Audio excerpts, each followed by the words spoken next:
SVC Media. Welcome to the iGaming Daily Podcast, analysing the news from the betting and gaming industry all over the globe, supported by Optimove, the #1 CRM marketing solution for the iGaming market. We need to talk about ads. Gambling marketing persistently comes under scrutiny from external stakeholders, underlined this week by a University of Bristol study widely picked up by the press. But does the industry get a fair hearing? Public opinion tends to lean negatively towards gambling ads, yet football clubs and media publishers still run the ads, and the operators must get a healthy return on investment to justify continued spending. So why does gambling marketing get such hot scrutiny, and what would the impact of any bans be? Welcome back to iGaming Daily, supported by Optimove, the creator of positionless marketing and the #1 player engagement platform. I'm Charlie Horner, and today I'm joined by SBC News editor Ted Orme-Claye and iGaming experts reporter Christian Lee. Ted, how's things? Yeah, I'm good, thank you, Charlie. Glad to be back in the studio again. Building up, making this quite a regular thing at the moment. It's good to be on the airwaves. No, it's great. You're on all the time. It's brilliant. And Christian, it's great to have you back on the show. How are you doing? Yeah, and good. Thanks. 2 in 2 weeks for me. So it's good to be back. Yeah. No, let's keep it going. Let's keep this trio going. But look, yeah, we do need to talk about gambling ads because it's such a hot topic. Not just this week, but you know, this is one of the big sticking points that a lot of people have with the industry. But I think it's important to highlight, you know, the other side of things as well. So, you know, there was this University of Bristol study this week, and it has been picked up widely by the press. As you would imagine, that there's quite a few, you know, you might say controversial top line figures from it. So, Ted, you know, let's keep this brief. What are the top line numbers from this bit of research? So the research itself, I think, covered the opening weekend of the Premier League. So that would have been the 15th to the 18th of August, I think. And it was looking at the amount of what they've called gambling messages. So I think they've used quite a broad term here to cover a lot of different types of advertising from the gambling industry in football. They've found that I think it was 27,400 messages were recorded across the 4 platforms they looked at. So that was the live matches themselves, Sky Sports News coverage, Talk Sports radio coverage, and social media. And I believe there was a figure you mentioned earlier, actually, Christian. What was it? Was it 5,000 in one particular game? Yeah, or 5,000 average. Manchester City versus Wolves had over 5,000 visible gambling advertisements in one match. Yeah, so the conclusion, the kind of headline figure headline conclusion that they're coming to with this is that gambling advertising is still incredibly extensive in sports. I mean, I think this was something we knew anyway. You know what I mean? It's the relationship between gambling and sports has changed a bit, but it's still quite strong. So that's always been there. I think really what might be done further to build on that and look beyond it is not just sort of quantify how much is going on. It should be which types of advertising do we think have the most like negative impacts and things like that to kind of tailor it down and make sure the relationship remains like lucrative for both sides, but also not infringing on player protection and responsible gambling and stuff. I mean, I'm sorry, I'm going straight off the bat with some opinions here, but yeah, that was their headline figure really, and they're presenting it as showing that gambling advertising is very pervasive, and obviously they're casting it in a negative light, I think. Yeah, really. I mean, it's definitely being picked up by the traditional press in that light as well. I think it is important though that we mention, you know, this report, you know, the provenance of it as a piece of work. Christian, do you think we can sort of rely on this data as accurate? I mean, for example, how are they classifying, you know, one example of a gambling advert? Is it, say, 3 footballers are in one frame? Does that count as 3 ads? Yeah, it's interesting. So from what I can gather from reading it, it is the case of every single instance. For example, the front, when a front shirt sponsor is seen, which is gambling front of shirt sponsor, that's a gambling message. Every time there's a hoarding around the ground, shows a gambling company, that's another gambling message. Same with social media and radio. Whenever the gambling is mentioned, whether it be like a 1-second snippet or a full advert, that's another gambling message. So it's kind of understandable why it has picked up so many data points when there is such a wide spectrum of things that are classed as a gambling message. And I think a point you made, Ted, that's really interesting is around the impact. This study, it doesn't have anything in terms of the audience impact of each type of ad. So there's no sort of psychological or behavioural impact assessments on viewers.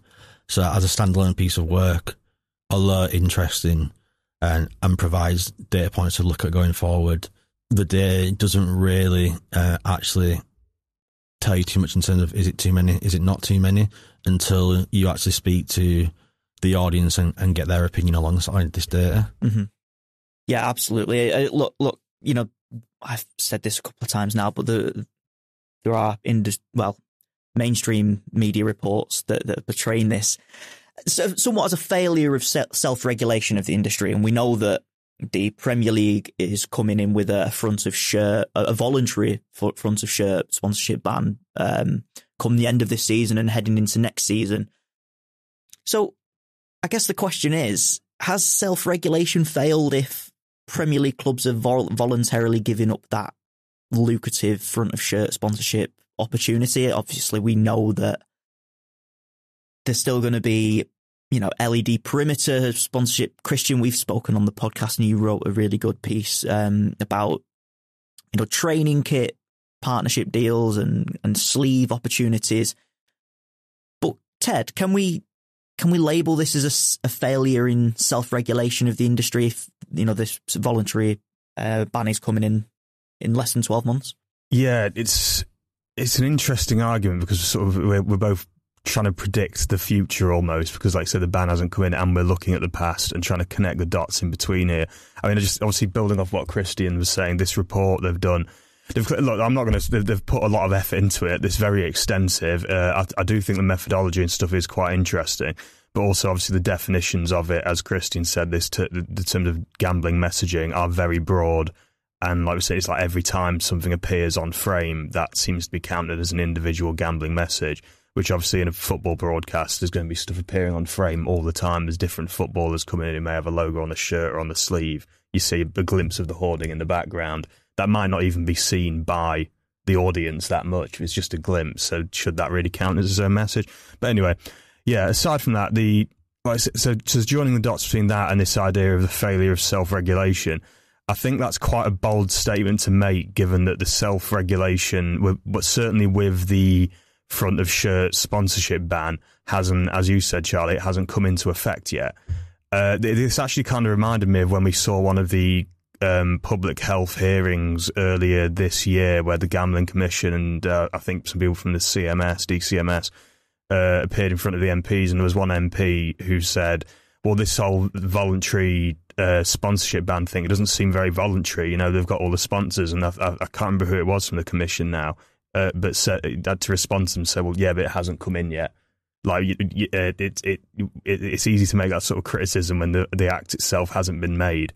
So regarding the sort of failure of self-regulation, that's just a thing we're going to have to wait and see on the front of shirt side of things anyway. But there is a point they did make, which I think might have a bit more validity to it, about the whistle-to-whistle advertising ban. Because I mean, you do see adverts happen during broadcasts and so on of games, or like radio coverage and so on. Even though I know the BGC has its standard of their members don't commit to advertising. I can't remember what it is now. It's from a certain time before the whistle is blown till a certain time afterwards. So maybe that needs to be kind of strengthened and clarified a bit more as to what they mean by the whistle to whistle advertising ban. What messages are we counting in here?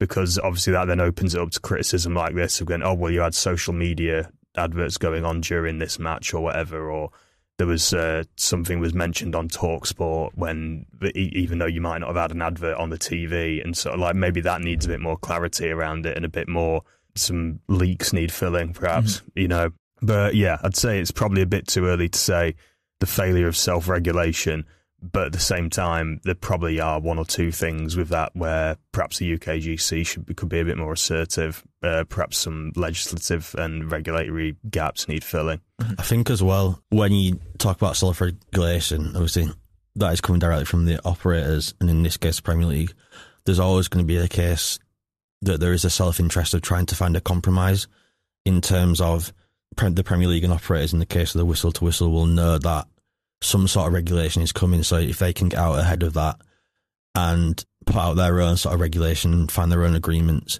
in a way if you can be cynical, you can say that they can shape that in a way that is still beneficial to them, rather than having to get given regulations from elsewhere and then sort of follow them rules.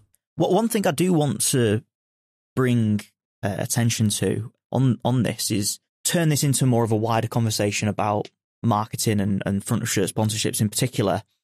We reported earlier in the year, Ted, about the collapse essentially of TGP Europe, this sort of holding company that would get white label licenses for sort of Asian facing brands in the UK. So there was several sponsors or Premier League front of shirt partners that were sort of embroiled in this. DBet, who Wolves' partner, SBO Top, Fulham, and BJ88, who sponsor Bournemouth. They are all still on those football clubs' front of shirts this season. Presumably will be removed next season. But I thought it was worth highlighting that, you know, I would have assumed that those front of shirt partners would have been cancelled following that TGP Europe case that we've reported on earlier in the year. What do you make of that? Yeah, this was something in the report that I think I've got a lot of common ground with the researchers on here. I know I've been a little bit critical of it so far with some of the broadness of the messaging and so on that we've talked about. But I do think they raise a valid point there regarding the presence of a lot of these offshore companies in the Premier League, who a lot of them who are here via deals like TGP, these white label agreements and so on. Because I think that really the extent of a lot of these deals and the prevalence of these offshore deals by companies that weren't even licensed or active in the UK, either or, has really done a lot of damage to the industry's image over the past couple of years. It's really been what's driven a lot of the debate around sponsorship. If you looked at a lot of the fan backlash around sponsorship deals, a lot of those, chiefly those were responding to these kind of like Asia-facing brands that people were very unfamiliar with. Again, like we said, a lot of them didn't even have websites open in the UK. With a lot of them, if you tried to open a website, it just, you get a message coming up saying, we don't have a website yet, but we'll have one soon, or something like that. You never really saw people criticising Betway and West Ham, for example. I never really saw much of a massive public backlash after Boyle Sports signed a deal with West Ham earlier this year. But these offshore ones are really what has cast quite a negative shadow over the sponsorship relationship, I think. And I think we would benefit from having a bit more kind of tighter regulation around that, whether from the UKGC or from the government, and probably some more responsibility from the football clubs and the Premier League itself, if they want to maintain this relationship, which is very lucrative for them and very useful for the betting operators from a marketing and engagement side of things. I think they do need to appraise how that goes forward, personally. Yeah, absolutely. Now let's take a quick break and we'll come back and we'll continue the discussion afterwards. SBC Leaders connects the gambling industry's top-tier operators and associations to share the best ideas, collaborate on solving the biggest issues, and push innovation throughout the betting and gaming industry. If you're an operator and want to join the discussion, visit sbcleaders.com for more information. Welcome back to iGaming Daily. We're talking all about gambling marketing today, and another story that came to our attention this week, Christian, was that the Mayor of London, Sadiq Khan, is trying to push through his pledge to ban gambling ads on the Transport for London network. But it appears that there's a bit of a challenge. Could you just bring us up to speed on this story? Yeah, so the challenge centres around what is described as legal definition of gambling. So he included within his 2021 re-election manifesto that he would sort of enact a ban on gambling ads on the TfL network. However, sort of legal experts associated with Khan have warned London City Hall that if they did so at the moment, operators could challenge the ban due to, I believe it's a lack of sort of guidance on the subject from the government. Previously, he has banned fast food ads, in the same way, and that was led from sort of government guidelines around sort of the dangers of fast food. So I believe we're waiting for something similar in terms of gambling. This really reminds me of some of the conversations I've had with managing editor Jessica Wellman about, defining what gambling is. We've done this so many times, had this conversation about what is gambling and what isn't gambling so often. This just seems quite confusing though, right, Ted? Yeah, I mean, I guess from my perspective as editor of Lottery Daily as well, there's also the discussion that we have there about where do you draw the line between lotteries, which are often obviously seen as having a bigger sort of a positive societal impact because of the good causes funds and things like that, but then also being considered a lot less lower risk. That didn't make sense. Much lower risk than more low risk, whatever, than like casino and sports betting, which is obviously that was highlighted in the gambling survey for Great Britain that we discussed on a podcast last week. So do you include them in that? And then you say, well, we're not going to have adverts for the National Lottery on the tube, and you're just going to ban adverts for online casinos and sports books and so on. So there's that conversation. And then there's also just the other element of something that does get brought in every now and then. This is a bit more of a niche argument, I think, but is how much can the definition of gambling cover financial services products and things like that? Like, is speculating on the future value of a cryptocurrency, could you consider that a form of gambling? Or like, do you remember when NFTs, everyone was obsessed with them back in 2021, 22, and then that died a massive death, didn't it? That plummeted off a cliff. But we're speculating on the future. I'm going to buy this NFT and maybe in 3 months' time it's going to be worth 100k or whatever. Is that a form of gambling? I can remember that there was some conversations around that at the time. So it kind of draws us back to that conversation, like you were saying, that we've had with our colleague Jess Wellman quite a lot. Yeah, don't ask too many questions, Ted, because this has been the main storyline of the entire US industry this year. So the prediction markets, I'm exactly. It's been just asking the question of what is gambling and what isn't gambling is it turns out to be a very complicated question. It turns out.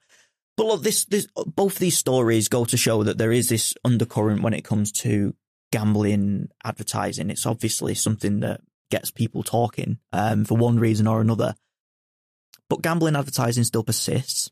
What do you think the wider impacts of banning gambling ads would be? Because we've talked about extensively on the pod how lucrative it is for Premier League football clubs, but it's not just football clubs that have gambling ads. It's newspapers, it's TV, it's radio, online. So there's a lot of industry around that, and that would lead to a loss of revenue for a lot of different people and a lot of companies. So how would you both assess the impact of gambling ad bans just before we bring this to a close? Yeah, I think, as you said, there's a lot of companies, a lot of different industries that do have ties with the gambling industry in terms of sponsorships.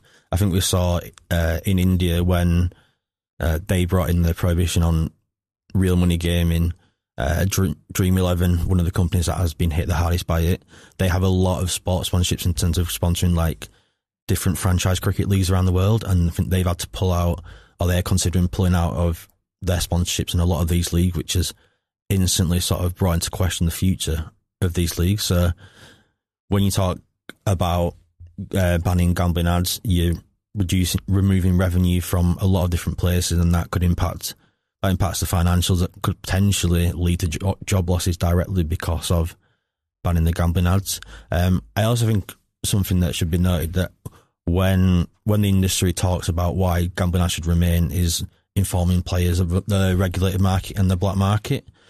And I think that is something that if I was a regulated operator, I was in these conversations, I would be emphasising that point a lot, because I think recent data from the UKGC showed that a lot of players who strayed to the black market didn't even know that's what they were doing. So it clearly, in a way, is crucial to differentiate the black and the regulated market. And that's something that I believe regulators and operators should sort of collaborate on to do more and use that as a point of difference as to the importance of it. And Ted?